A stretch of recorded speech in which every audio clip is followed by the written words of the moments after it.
Hello, welcome back to the channel. In today's video, I'm sitting down with my friend Richard here. He's visiting from Australia, Sydney, Australia. Yep. And he's just recently come over to Samui, living the retired life over here now. And in this video, we're going to be just kind of seeing what the process is like to retire over here and what transpired to get Richard over to Koh Samui, of all places. So without further ado, here's Richard. Thanks, Mike. Thank you for the introduction. I must admit, you're probably one of the reasons why I'm here. You and a few other YouTube bloggers, as I call you.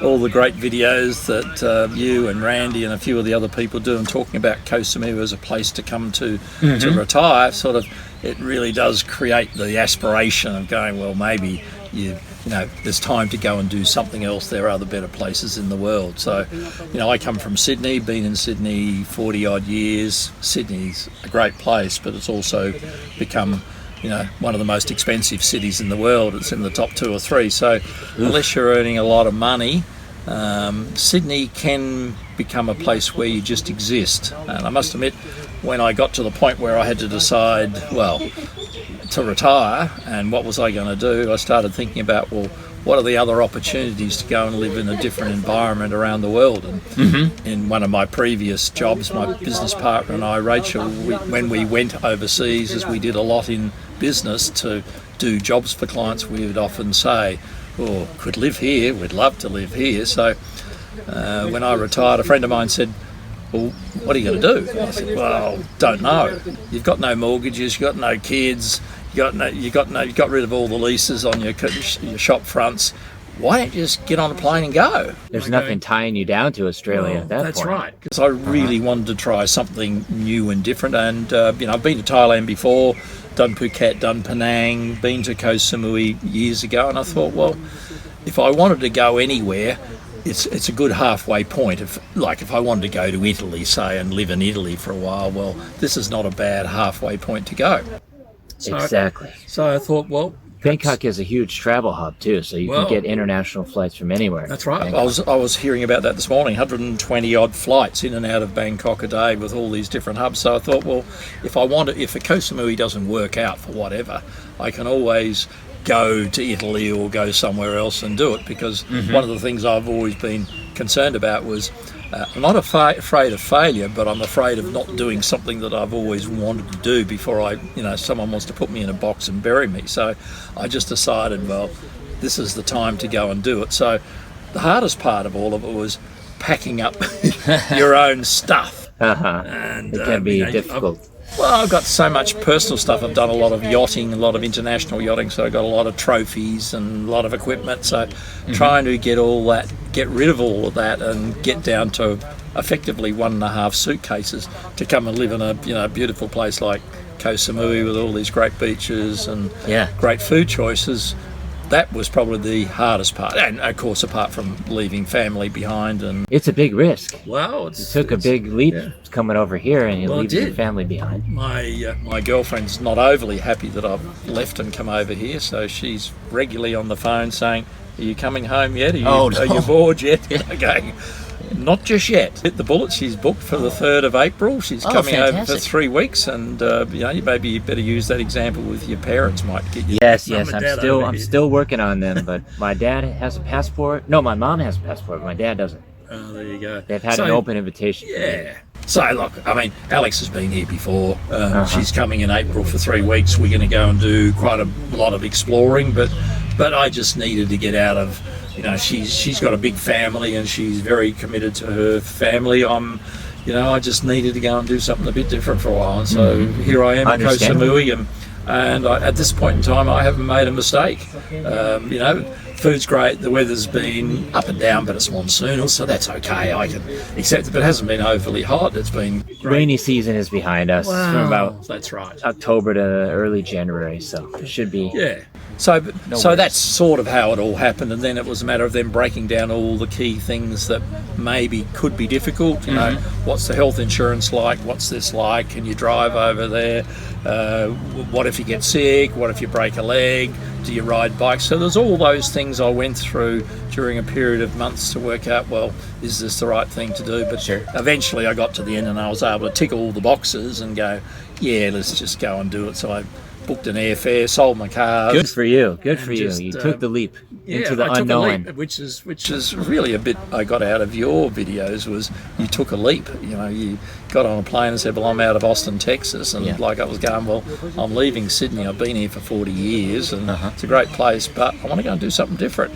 And It's a big world out there. well, it is, and quite frankly, Australia has become so bloody woke, and so painfully, we got a painful government at the moment. It was a pleasure to get away from them. So that's why I'm here. So I'm looking forward to the next whatever period of time. I don't know what it is. I've got no return ticket. I'm just here. You just to get the enjoy. one-way ticket Well, to that's freedom. what I did. Same here. Yeah. 5 years ago now. So you go. I think you made a great decision coming to Samui. You can easily travel around from here. International flights, got the airport, Well, that's good right. infrastructure. Bangkok has got so many connectors, so that if you want to go and do something else, there's so many places you can get to very easily. It's an hour flight back to Bangkok, and you connect to the rest of the world. So that's the beauty of being here in this location. And the climate's pretty good, the food's great, it's inexpensive to live here, and there's great choices. Great hospitality. The Thai people are as friendly as they can Friendly be. as hell. The only thing you got to watch around here, there's lunatics on bikes. yeah. God, Do have to be careful. they are nutters, some of them. I almost hit a lady, actually. She was pulling into a little shop near our house, and she just was not paying, a Thai lady. Yeah. She was not paying attention, pulled right out in front of me. I almost hit her. But these sorts of things don't happen very often. I've gotten very good at driving at this point. Yeah, luckily. But you got to be careful. Yeah. Luckily, I've hired a car to make sure that I've got 4 walls around me just in case, because, being part of motorbike accidents in the past, I don't want to be a statistic again. But, it's interesting. But everyone doesn't drive that fast. They generally drive reasonably slowly, so... Generally speaking. Except I've seen a few of the tourists who have obviously had a skinful have decided they're going to fang it up the hill and swerve in and out of traffic, and you're going to go, there's a disaster going to happen. Sometimes you see people in like full body cast. They're just Is that right? cast head to toe. Haven't seen that yet. There was a crash the other night where I was out having dinner, and the crash where a car and a bike collided. The rules In around Lamai? here. The rule, no, it was down in Chaweng. Someone came off the beach, the car came through. I see red lights flashing in Australia. You're trained to stop. Here they go straight through them. And they're going, They just what's speed all up that instead. about? Yeah. That blow. I had to ask someone Straight at the through. bank today when I got my bank account open this morning. Oh, we'll have to talk more about this. Yeah, so we can talk about some of the steps. But I got my bank account open and I was talking to the bank lady whose English was pretty good. And I said, so tell me a little bit about, you got the 2 lanes, you've got one wider lane and the narrower lane. Is the narrower lane just for the bikes and the bigger lane for the cars? And what about the red stoplight? And she started laughing. I go, why are you laughing? She says, no one worries about stoplights. No. In Koh Samui, you just, red light means just go. Yeah, sure. And there's I think there's maybe 2 or 3 stoplights on the Apparently entire on the island. whole island. And I said, do they bathe? She says, no. And I said, what's the left lane for? She said, pass. And I said, what about on the right? She said, oh, pass also. And I'm going, so there's no real road rules compared to in Australia. In Australia, if you did what they did here, within the first day, you'd probably have $5,000 worth of fines and you'd be locked up. I would think so. There's kids on bikes. You see 3 and 4 people on a bike, and little kid up the front with a dog, and then dad driving, and then Holding mum and a baby. Yeah, and I'm going, and then they've got the shopping, and I'm going, my God, in Australia you'd be locked up. Oh, absolutely. The same in the U.S. Yeah, But here, anything goes. There's a lot interesting, less, isn't it? a lot less laws over here. Well, Well, looser rules. yes. For Well, many you and I've now been to the Ark Park, because when I was staying at the first bungalows when I first arrived, I could see across the water all these lights, and I could hear the music, and I'm saying to the waitress, what's that? And she said, oh, Akbar, you go to Akbar. yeah. I go, Number right. 1. So I went to the Akbar, and if you go to the Akbar, it's a knockout, but trying to get that complex up in Australia, you'd never ever get it to happen, and it'd probably cost 100 million because of the rules from the unions controlling this, controlling that, and people walking around with fire lighters and throwing flames and throws. They'd have all that totally quarantined. You wouldn't be able to do it. So that was spectacular. But to be able to do that here, you wouldn't get that in countries like the USA. It'd be the same. England would be the same. Australia's totally. Are you familiar with Outback Steakhouse? It's a chain of restaurants in the US. Yes, I am actually. And I believe the slogan for that is "No rules, just right." No rules, just something right. like that. Is that they're supposed to be? So I always thought, oh yeah, in Australia there's just no rules. You do whatever you want. Oh, not in but Australia. It's the opposite. Oh, Australia's over. Actually, I had a friend who's South African. He came and retired in Australia up in Noosa, and he was from South Africa. He reckons we were totally overgoverned compared to. Like even South Africa's pretty wild West country. I mean, this is not wild, this is ungoverned, but trying to do some of the things that they do here, and you know, the stalls on the side of the road, you know, the German sausage dealer, you wouldn't be able to get that done in Australia. You would never get approved because of health risks and everything else, and he doesn't have a sink in red tape. I mean, Australia's just rolled up in red tape. That's why everything is so bloody dear. That's why, you know, that simple hamburger I just had for lunch was $8. I had chips and a burger, Australian chicken burger. It was $8 Australian, but in Australia that'd be with the chips, that'd be $30. Australia's high cost, high income country, whereas here it's much lower cost, lower income country. But it'll grow. But I hope it doesn't go down the track of, you know. Yeah, me too. It makes it too difficult for everyone. Like people in Sydney, you can't buy a house now unless you earn $500,000 a year. Why bother? But why would you bother? Why bother? Why wouldn't you just stay here and have a peaceful life and go and buy a couple of, you know, villas up in the hills so you can look out over the island? But they're all the things. But I just had a meeting with the owner of this resort. All right. It's very close to my house. It's called Maryland Resort. Yes. And they just bought this resort like 2 months ago. They're a French couple. And I just sat down and spoke with them for like 15 minutes. Wow. And they got like a beautiful pool. They've got multiple villas, short-term, long-term rental. Could have been a good option for you maybe, but I didn't really think about it. That's something in the future. I've been here 3 weeks now, so I'm looking forward to moving into my apartment and getting settled and not living out of a suitcase, which has been driving me mad. And I got sick and tired of that too. Yeah, so I'm looking forward to that, and then going and, you know, buying the orange juice and the oats so I can have, you know, fruit and yogurt for breakfast instead of wandering down the street and having bacon and eggs or something else that's more Thai. But no, it's good journey so far. Do you like pad krapao? What's that? Pad krapao is the rice with the pork on top of the egg. Yes. Oh, it's one of my favorite dishes. Yeah, I know. I've seen that before. Pao, one of my girlfriends was from Malaysia, and they used to have a lot of pao. She used to love eating the pao with the pork in the inside. Oh, it's great. It's great. Yeah, it is nice. And there's a really good spot in Lamai I'll have to show you sometime. Oh, okay. It's like 60 baht or something for a pad krapao. Excellent. Is that right? Just off the ring road. I'm sure I'll discover it all in the next couple of weeks once I move in tomorrow. Yes. Let's talk through some of the things that I went through and investigated and decided. We had to work out what were the issues. So some of the things that you know, crossed my mind, because I must admit when I told everyone that I was going to go to Koh Samui, I was going to go overseas to live for a while, everyone's going, "Why are you going to do that? What are you crazy? Yeah, are you crazy? At your age?" And I'm going, well, I want to do something different. I don't want to just exist in Sydney, which is really what a lot of people are doing, are just existing in Sydney. So I wanted to do something different, and I've had this travel bug for 30 years, so I thought, well, now's the perfect time to do it. So in making the decision, deciding what things you had to make sure you take account of. See, in Australia we have a very, very good good healthcare system, but totally overgoverned. It's expensive. It's relatively expensive. But you get good coverage, and so of course everyone's saying, but what if something happens to you? And I'm going, well, if something happens to me, if I can't pay for it over there, or I don't have health insurance over there, I'll get on a plane and come home. It's problem solved. It's problem solved, because I I can walk in the door, start paying my medical insurance again, and I'm covered from day one. So if I need to have anything that's like major surgery, I can do that if it's an issue here.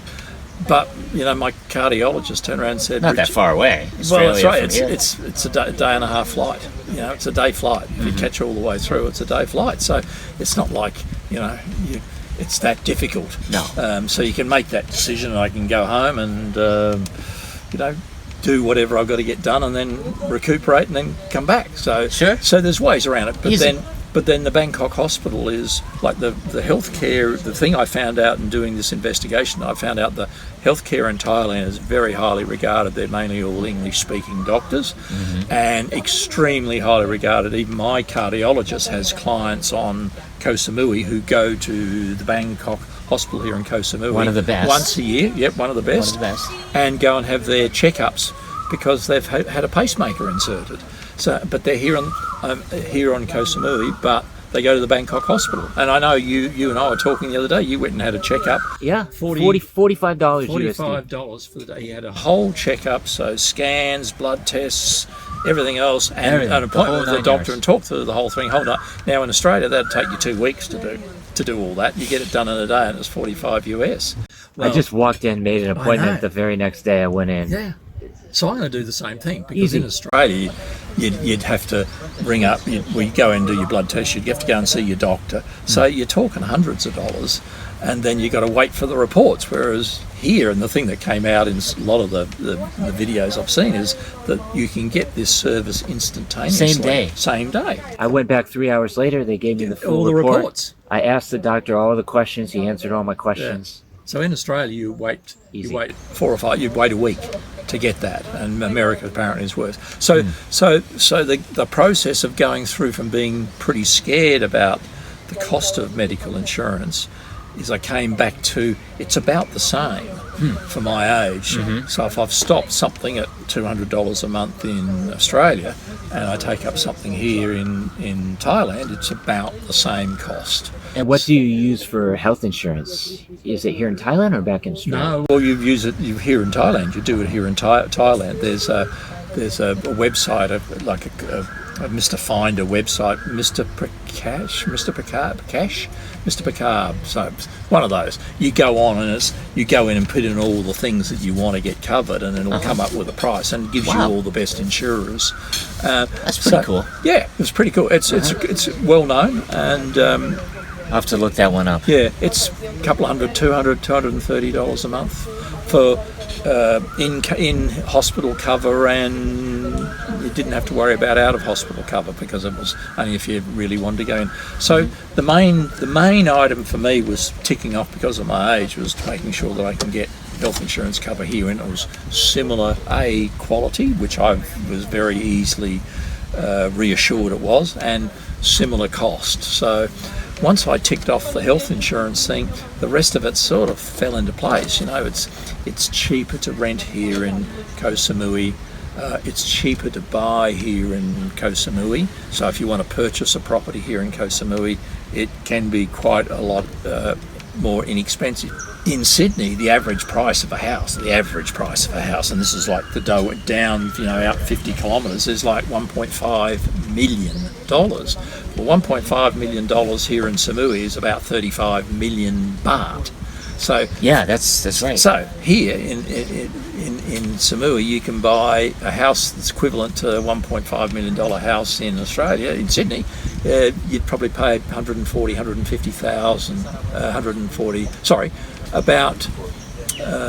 140,000 Australian will get you what it costs you 1.5 in Australia. That's seriously, that's the price difference. 3 and 4 bedroom house with a swimming pool, spectacular views. That's the difference. So it doesn't take much to work out. And you're going, that's a no-brainer, if you ask me. well, if you want to do Seems like a something no-brainer. different, Yeah. and get away from living in, say, the Sydney environment or the Australian environment, doing something different. I mean, this offers great real opportunities. And they're always building new they're villas always here, building. constantly. The place is happening all the time. People are coming here, so it's not overrun. It looks okay, and you see some of the beautiful houses. You go, wow, that looks pretty good. Sometimes I drive by some of these houses and I just dream that I could someday buy one of those houses or something, right? Well, you never know. But for now, it makes a lot of sense just to keep renting. I'm happy to rent because I want to move around different parts of the island and find out what suits. You know, I've stayed in Chaweng, which I enjoy, but it's also very party atmosphere. Sure. Yeah, Every very night, busy and there. I'm not sure that's me. So I've, you know, based on stuff that you said and some of the other bloggers have said, Lamai, so I'm going into Lamai for a couple of months to try, and Fantastic. and that's going to be good fun. But then, you know, I'm talking to the bank lady this morning. She says, you got to be Bangrak and Beauport Beach, and I'm going, it's pretty up there. It's very pretty. Close to the airport, yeah, too. well, you got those beautiful views out to the islands. So it is beautiful up there. It is beautiful. And but Mainam. There's also Mainam. yeah, You can it's see beautiful and north facing Mainam, so that's pretty important to Aussies. So, but I think it's a bit isolated. Good for sunset. Great, beautiful. Great for sunset. Yeah. But in Lamai, you've got sunrise. So if you're Yes. an early riser, which I am not, although I'm forced to because Because you like going out and getting Mary early has to morning- wake up early in the morning. early morning videos. Yeah, but they have beautiful sunrise in Lamai. Yeah. So if you can wake up early enough, just watch sunrise. And then drive to the west side of the island to catch sunsets and take a few beers with you, because there's lots of vacant beaches where you can enjoy a cold beer on your own. They also have beautiful sunsets here, too. Yes, this is just a beautiful location. And you can see the 5 islands off in the As you distance. say, the 5 islands. Do you know the name of the 5? I don't. They're just called the 5 islands. Oh, okay. I don't know if they have names. Yeah.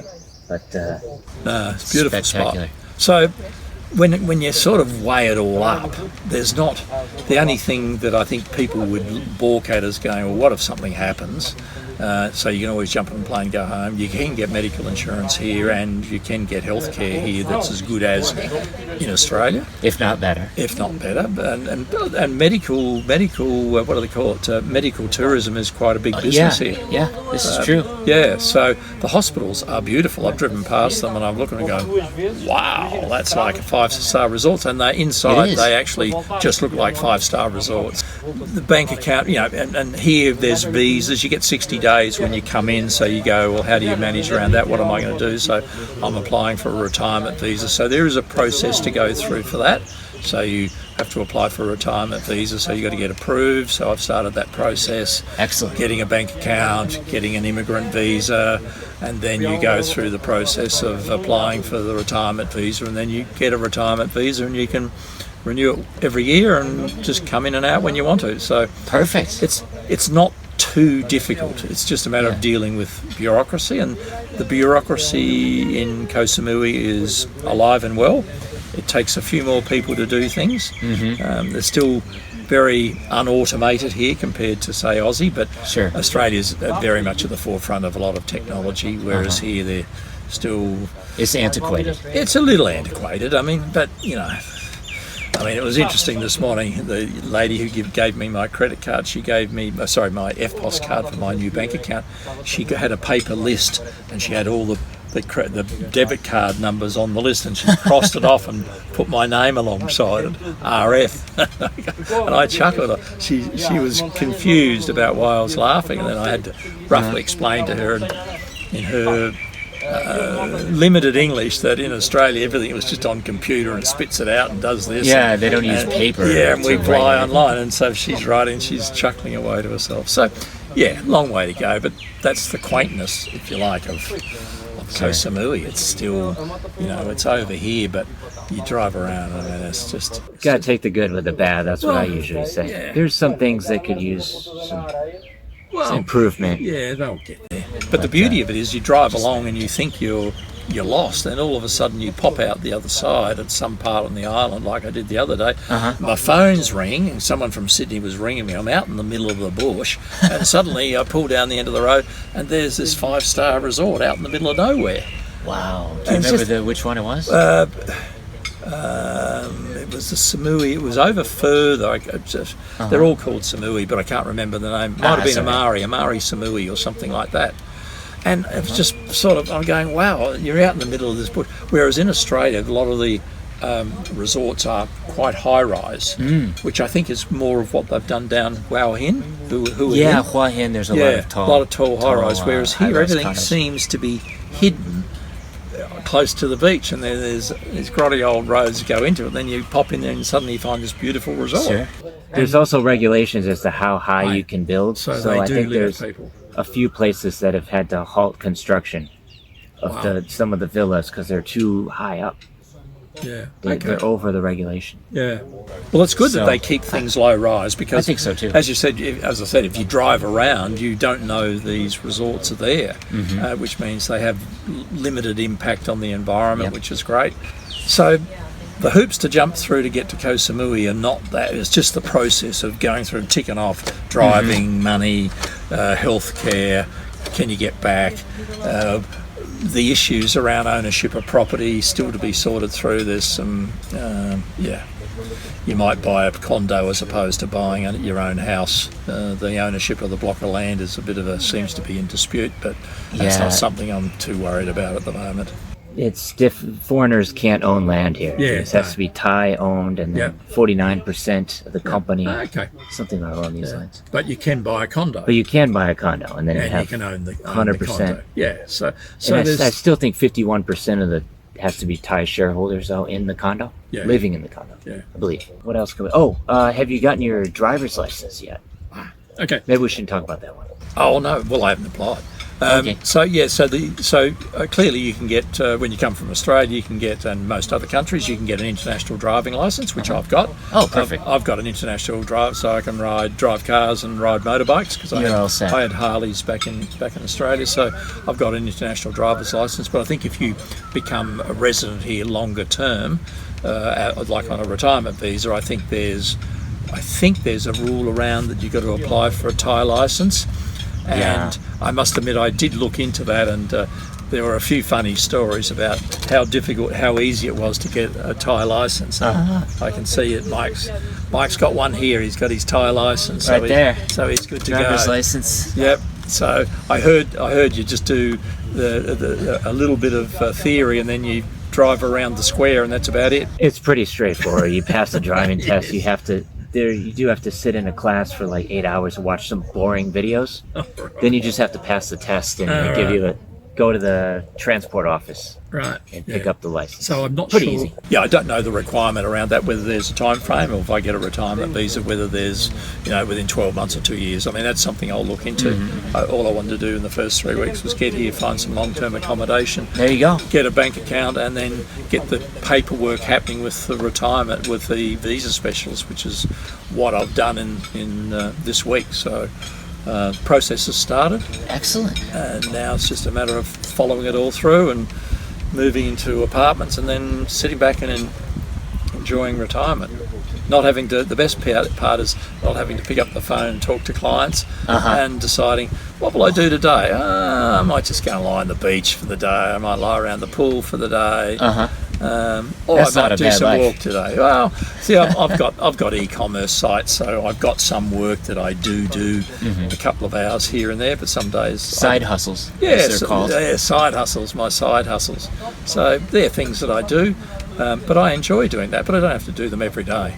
The best thing I have done, I promised myself, is I'd have minimum 2 or 3 massages a week. Yeah. The first massage was like I came out of the horror chamber. I ached so much for the first 2 or 3 days.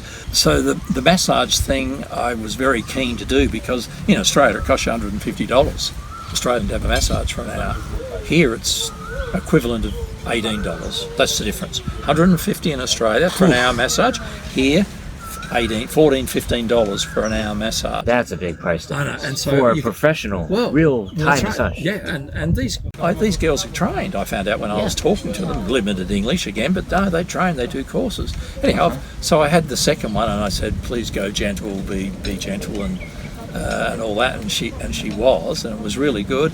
And I'm about to go for my third, so I'm going to do 2 a week, because I've noticed my mobility has picked up over 20%. Oh, fantastic! I can't believe the difference. Yeah. So I'm going to keep doing that. So that's one of the benefits, the sort of non-publicised health benefits. Is the Thai massages are fabulous. They're really, really good for your mobility and your movement.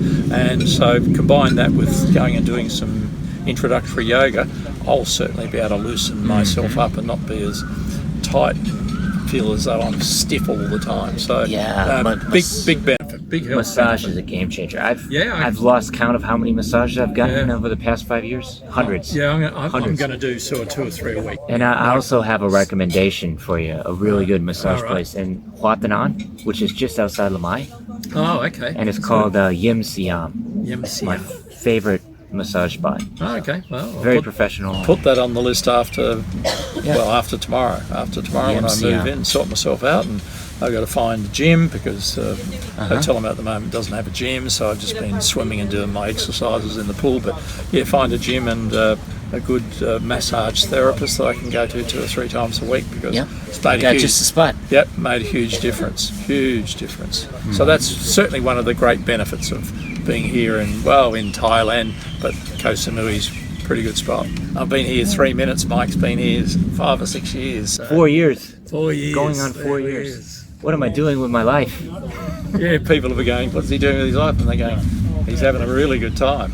So I love Thai food. I've been a Thai food fanatic for years. You know, I always sought out the best Thai restaurants in Sydney. And of course, best Thai restaurants in Sydney are, of course, very expensive. So, you know, it wasn't not uncommon to spend $150, $200 a night on just Thai dinner for 2 of you. That's in Australia.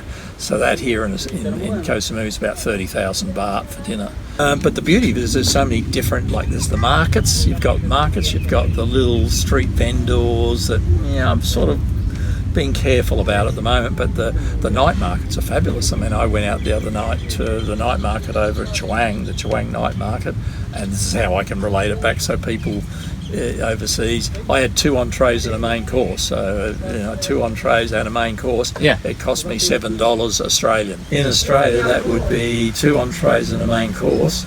That would be 65 Australian, so that'd be 1,250 baht. Jeez. But you know, the food, 6 times more expensive. yeah, that's right. The food was fabulous. For not even necessarily good food. No, either, right? well, generally it was reasonably good food, Okay. but the variety is fabulous. Apart from all the local stuff, they've also, a lot of the local vendors have also done Western stuff with a bit of a Thai influence on it. So it was really good. But it's fabulous wandering around because there's all the stalls, all the people have got different foods to share with you. You've got all these great stalls that are selling things that are a lot of it's all handmade. It's all handmade here locally. Is one of the things in Australia. If you go to these stall markets, you'll probably find most of the stuff's made in China, which it irritates the crap out of a lot of Australians.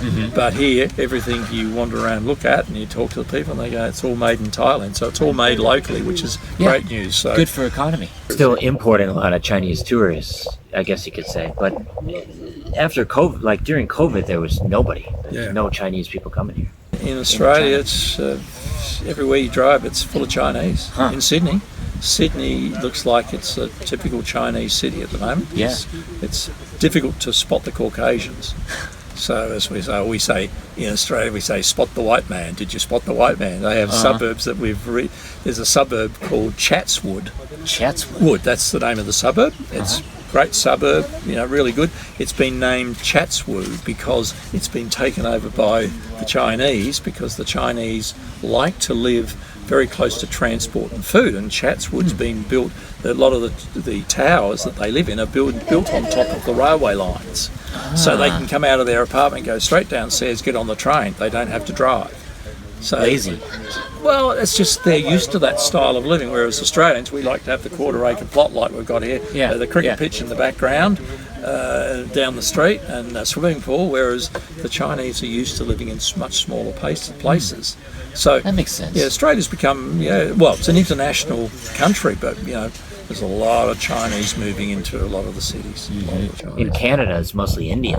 Is a it lot really? of Indians, Yeah. which I didn't realize. But my neighbor's a professor. He teaches for universities in Canada from Samui, Right? remotely. It's pretty interesting. That's pretty He's cool. got to work weird hours and stuff. But yeah, almost all of his students are Indian or from Hong Kong. University, some of the university degrees in Sydney, nearly 90% of the students are Chinese.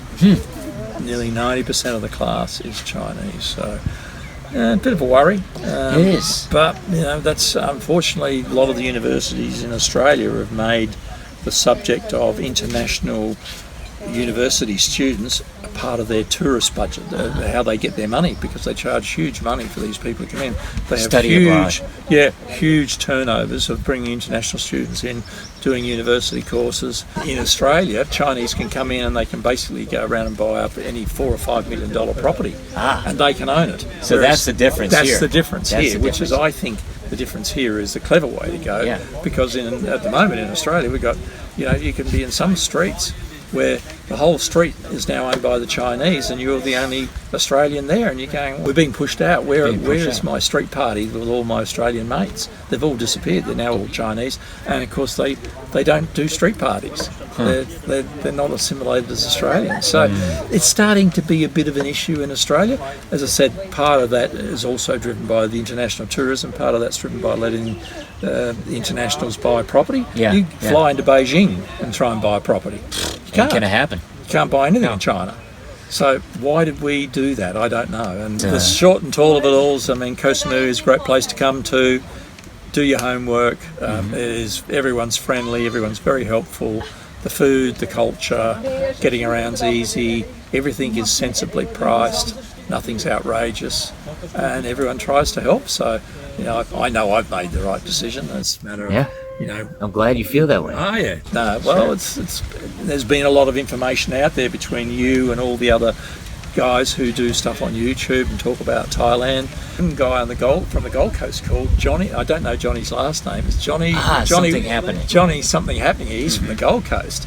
Oh yes, I've watched some of his videos. Yeah, they're funny. He's very Australian. That's very Australian. He's in Hua Hin. So I'm actually next week. Next week I'm actually drive down to Hua Hin and have a look around for a couple of days. I think you would like Hua Hin too. Yeah, just have a bit of a look around. Hopefully I might run across Johnny. What's happening today? You could always send him an email too. Yes, I can his email. Yes, I can find his email and catch up with him. But he's down there. He used to be, I think, here in Samui, and then moved down there. But I think so. Yeah, I think you're right. But now Hua Hin is also very popular for retirees. It is, and you can get a house for even cheaper. I know. Here. That's the thing. You Brand can get new. 2 to 3 bedroom apartments, swimming pools, gymnasium for $500 or $600 a month. That's and then they're building all these retirement homes or Conrad properties, and there's a few others. They're starting to build all these retirement villages. Yeah. See, I've mentioned it to my dad too. I'm trying to get him over here. Yeah. And I sent him some videos. Like one of my friends trying to sell his house in Hua Hin. $140,000 for a 3-bedroom house with a pool. Beautiful view. Yeah. There's a UK group. There's Conrad Properties, and I think there's Lazudi. They're here. They're building some nice properties. They've all started. And Fazwash. Yeah, they've started building these retirement precincts down there where they've got 24/7 medical care. Hua Hin. Yeah, in Hua Hin. Wow. Yeah, 24/7 medical care. 3 and 4 bedroom homes, 2, 3, 4 bedroom homes with their own swimming pool. Unbelievable. Yeah, and like they're within under $150,000 Australian. And so for people coming from England where healthcare is a bit antsy, a bit ordinary, coming over here 24/7 and like it's so inexpensive compared to Australia. Even Australia is very expensive in medical care, particularly aged care. We can call it aged care. Oh yeah, it's expensive. It's very expensive. That's the thing I like about Thailand is the lower cost of living, better quality of life in many ways. And that's funny. That's one of the things I started focusing on when I watched Randy Hicks, who's in Chiang Mai. And I've seen some of his videos. Randy said, don't come to Thailand with the concept of, I want to go there and see how cheaply I can live. Yeah.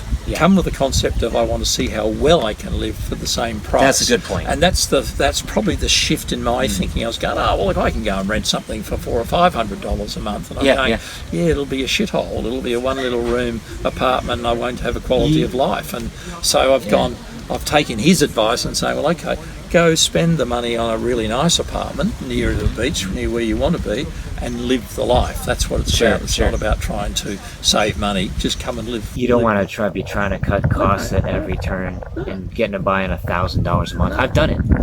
That's right. That's where you started. It's not really fun. No. So I went and gone, well, okay, I'm not going to do that. I'm going to make sure enjoy the quality of life. and everything else will look after itself. I mean, I like Sure. cooking for myself. I don't need to go out every night. I get a bit bored going out Same. every night. Same I here. like to cook, so I'll have having my own apartment, my own ability to cook is I'll be able to do things that I like and not have to worry about rushing over the road to. Luckily, there's a night market about 200 metres from. Oh, my you're apartment. over there. Okay, yeah. On so the very beach road. close. Yeah, Close to the beach road. yeah, just Awesome. 200-metre walk to the beach. I'm going, so it should be good fun. But no, All right. Koh Samui's got a lot to offer. It's early days yet for me, but I tell you what, it ticks. So far, it's ticked all the boxes. Some of my family said, "Dad, at your age," and I'm going, "Don't worry, I'm not old. I'm still young. I still keep fit and Sure, that's the most important thing. yeah, look Go after for myself." and here you go for a walk on the beach. That's right. Go to the gym. I swim. There's a gym on a fishing island in Lamai. I don't know if Yeah, I do. I drove Sure. past it the other day because I know you've done the walk down to the gym. Yeah. Yeah, so no, I like going to the gym. I swim, I walk. So yeah, I keep fit. You know, at my age, as I said, you get stiff and you get tight, and the massage thing here in Koh Samui is fabulous. It's already made a difference to my mobility, and I'm wrapped in it. So the more I do it, more freedom I'll have. loosens you up. Loosens you up. It's easy to get flights. You got the international airport. Actually, it's considered one of the most beautiful airports in the world. Do you know about the Samui resident card? No. So for the Samui resident card, once you have your retirement visa, which sounds like you're going to get soon, then you can apply for that. Yes, I've heard And about then it. You you- get discounts. Discounts on flights. So 30 to 40% off flights. Is that right? Yes, I've heard about that. Because because we're talking about doing Samui to Bangkok, Chiang Mai Drive. I've got to go to Singapore and back. And then it's pretty much capped at, I think it's around 4,500 round trip from Bangkok back to Samui. Okay, so Samui So, resident. Okay, so That's I a lot heard cheaper. about it. Okay. And there's a Bangkok, the Bangkok Airways is right next to the hospital. Right. They have a little office there. You just right. walk in, you get the card. I don't have one, unfortunately, but Okay. Oh no, I'll do that. it's nice to have. Yeah.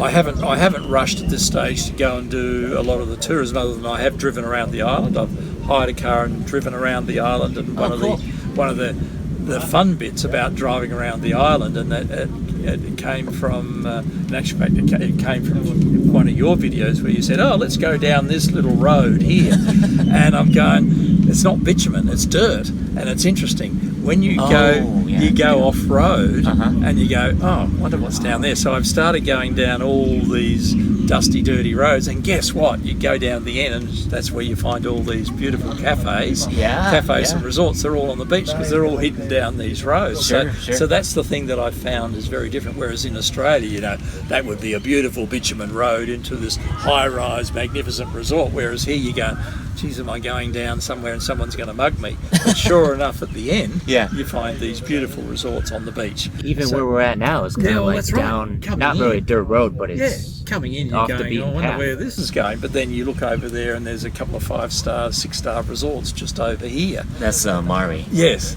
So that's the thing that I find is different, but it's been fun because I'm going, oh well, I'm going to go down here because there'll be a surprise, and then while you're driving down in the middle of the jungle, all of a sudden the phone rings from Sydney and you go, "Hi, where are you?" And I go, "Well, actually, I'm down the bottom of Koh Samui somewhere. I have no idea where I am, but I'm in the jungle. Oh, there's Conrad Resort." That's part of the fun of it. Yeah, it is part of the fun. So from that point of view, it's been a lot of fun. Not having that whole infrastructure thing that Australia is so famous for. We've got beautiful roads everywhere and all that sort of stuff. And it's always getting more and more developed here. Yeah. They're knocking down a lot of trees. That's one thing that I'm a little sad to see. Yes, is all of the I'm starting to see clearing a of little bit land. But yeah, it's the pace of progress. Yeah. Yes, in Australia they wouldn't let you clear all those trees off a block. They'd make you leave some there. That's the way. I think that's actually the way it is, but Yeah. they can't. There's only a certain amount you can clear. Yeah. Not Okay. entire. Right. Okay. So they've got But some it's hard to constraints say. about it. Yeah, In yeah. Australia, you'd get taken to court and you'd be locked up. It's trying to preserve some of nature, which is, there's a lot of it around. We don't want all of the palm trees gone. No. It's not going to be a beautiful island anymore. No, that's right. There's extremes and there's somewhere in the middle. And what I'm seeing here at the moment is there's not too much happening. Everyone's likes Here the it's greenery. I mean, it's fabulous. I mean, beautiful look where we are at the moment. We're on the beach. We can sit here. See, in Australia, you'd struggle with this sort of thing, having a restaurant, cafe. I mean, there's a few places around, but again, the difference will be the cost of doing it versus here, and we're just sitting there looking at the islands, the 5 islands. We've got the beach just there, the cafe's there, the owner just lives there. There's even some houses over here that have been abandoned for a long time. I don't know what the deal is with those, but they just sit there empty. Should just repossess them for $10 and refurbish them. Thanks so much for sitting down with me, Richard. It's been an honor to interview you. Yeah, no, it's been good. Been good fun. Good to catch up. Look forward to working with you on a couple of my projects. Looking forward to it as well. You have to do some of that work because you had an influence in getting me here. So that's what I like to hear. So your videos were really always worthwhile, and seeing what you're up to and getting the feeling of this is a place to go to and enjoy to retire. And I know you haven't retired, but I wanted to retire and not do anything, and I wanted to go somewhere where I could go, put my feet up and go, yep, I'm finally here. You've made it. Yep, made it. So thank you for the influence you had. I appreciate it. Pleasure. It's an honor. Thank you, Richard. And thank you so much for watching this video. Please subscribe to the channel if you haven't already. And let me know if you have any questions down below. And you can also sign up for my free newsletter. Link in the description. Take care. Stay safe. Peace.